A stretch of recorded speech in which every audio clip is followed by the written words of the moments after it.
नमस्कार किसान भाइयों, कैसे हैं आप लोग। उम्मीद करता हूं बहुत ही बढ़िया होंगे। किसान भाइयों, आज के इस वीडियो में हम बात करेंगे धान की फसल में बालियां निकलते समय हमें कौन सी स्प्रे करनी चाहिए ताकि हमारी धान की बालियां सफ़ेद ना पड़े, उसमें कीड़ा ना लगे और फफूंदी ना लगे।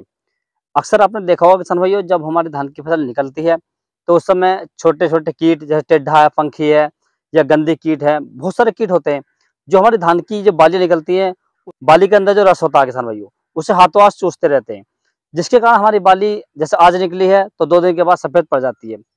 इस कंडीशन में क्या होता है, जब हम इसका ध्यान नहीं करते हैं तो धीरे-धीरे ये हमारी फसल में पूरी तरीके से फैल जाती है और हमारी फसल को लगभग 30 से 35% तक बर्बाद कर देती है।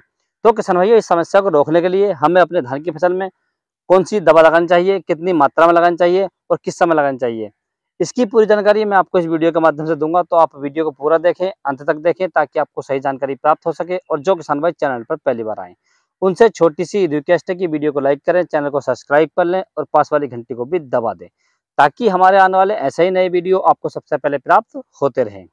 किसान भाई, जब हमारे धान में बालियाँ निकलना स्टार्ट हो जाती हैं, तो उस समय हमारे धान की फसल में जो कीट हैं वो बहुत ज़्यादा लगते हैं। जैसे टिड्डा हुआ, पंखी हुई और गंदी कीट हुई। बहुत सारे कीट होते हैं जो हमारे धान की बालियाँ निकलती हैं, उनका रस वो हाथों हाथ चूस लेते हैं और बाली हमारी सफ़ेद पड़ जाती है। यदि किसान भाइयों हम अपनी फसल पर इन कीटों का ध्यान न दें, तो हमारी फसल को लगभग ये 30 से 35% तक नुकसान देते हैं किसान भाइयों।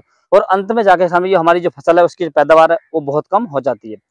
तो इस समस्या से निपटने के लिए किसान भाइयों हमें अपनी धान की फसल में कौन-सी कीटनाशक लगानी चाहिए, कौन-सी फंगिसाइड लगानी चाहिए और किस समय लगानी चाहिए और कितनी मात्रा में लगानी चाहिए किसान भाइयों। इसके बारे में मैं आज आपको पूरी जानकारी दूँगा, तो आप वीडियो को पूरा देखें, अंत तक देखें ताकि आपको सही जानकारी प्राप्त हो सके। और जो किसान भाई चैनल पर पहली बार आएँ, उनसे छोटी-सी रिक्वेस्ट है कि वीडियो को लाइक करें, चैनल को सब्सक्राइब कर लें और पास वाली घंटी को भी दबा दें, ताकि हमारे आने वाले ऐसे ही नए वीडियो आपको सबसे पहले प्राप्त होते रहें। किसान भाई, धान की फसल से शानदार और बढ़िया उत्पादन लेने के लिए हमें अपनी धान की फसल में बालियां निकलते समय और धान की फसल पकते समय बहुत ज़्यादा ध्यान रखने की आवश्यकता होती है, क्योंकि किसानों की ये हमारी फसल का अंतिम समय होता है।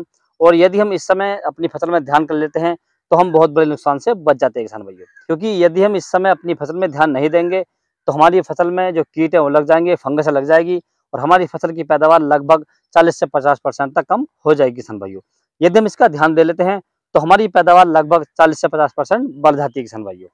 तो इसके लिए किसान भाइयों हमें मार्केट से जो दवाइयाँ लेकर आनी है, एक तो हमें कीटनाशक लेनी है जो कीटों को नियंत्रित कर सके, एक हमें फंगिसाइड लेनी है जो हमारे धान में आने वाली फंगस को कंट्रोल कर सके।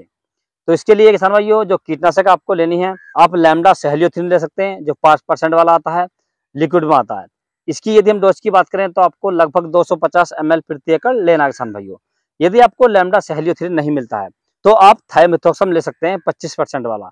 इसकी यदि हम डोज की बात करें तो 100 ग्राम प्रति एकड़ लेना है किसान भाइयों। इसके साथ किसान भैया आपको एक दूसरा फफूंदीनाशक यानी फंगिसाइड लेना है। फंगिसाइड में आप किसान भाइयों अदामा कंपनी का समीर ले सकते हैं। यदि हम समीर की डोज की बात करें तो आपको 250 ml प्रति एकड़ के हिसाब से लेना है किसान भाइयों।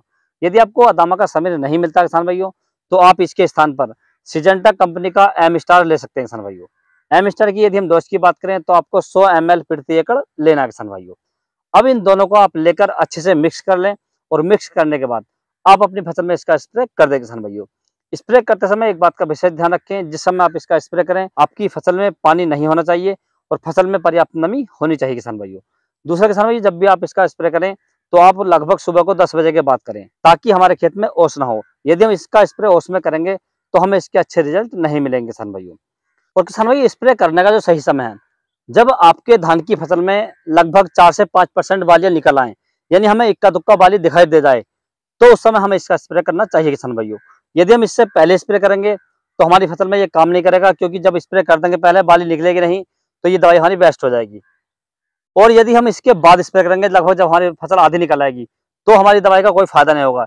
इतने हम इसे लगाएंगे इतने हमारी फसल में नुकसान हो जाएगा किसान भाइयों। तो जब भी किसान भैया आप अपनी धान की फसल में स्प्रे करें तो इस बात का विशेष ध्यान रखें कि आपके धान की फसल में लगभग 4 से 5% वालियां जरूर निकल आए किसान भाइयों। क्योंकि जब 4 से 5% वालियां निकल जाएंगी तो हमारे धान की फसल लगभग 7 से 8 दिन में पूरी तरीके से बाहर निकल आएगी। और जो हम दवाई लगाएंगे किसान भाइयों, ये भी लगभग हमारी फसल में 7 से 8 दिन ही काम करती है। यदि बरसात हो जाती है तो इससे कम काम करती है किसान भाइयों। तो इस बात का आप बहुत ज्यादा ध्यान रखें। यदि किसान भाइयों आप अपने धान की फसल में इस स्प्रे को समय से लगाते हैं और अच्छी दवाइयों का इस्तेमाल करते हैं तो मैं आपको गारंटी देता हूं कि आपकी धान की फसल में एक भी दाना खराब नहीं होगा और आपकी जो पैदावार किसान भाई है वो लगभग 30 से 35% तक बढ़ जाएगी किसान भाइयों। यदि किसान भाई आपको किसी अन्य फसल के बारे में कोई जानकारी चाहिए तो आप मुझे कमेंट कर सकते हैं। यदि मेरे द्वारा दी गई जानकारी आपको अच्छी लगी हो, वीडियो पसंद आया हो तो वीडियो को लाइक करें, शेयर करें और चैनल को जरूर सब्सक्राइब करें। Thanks for watching my video.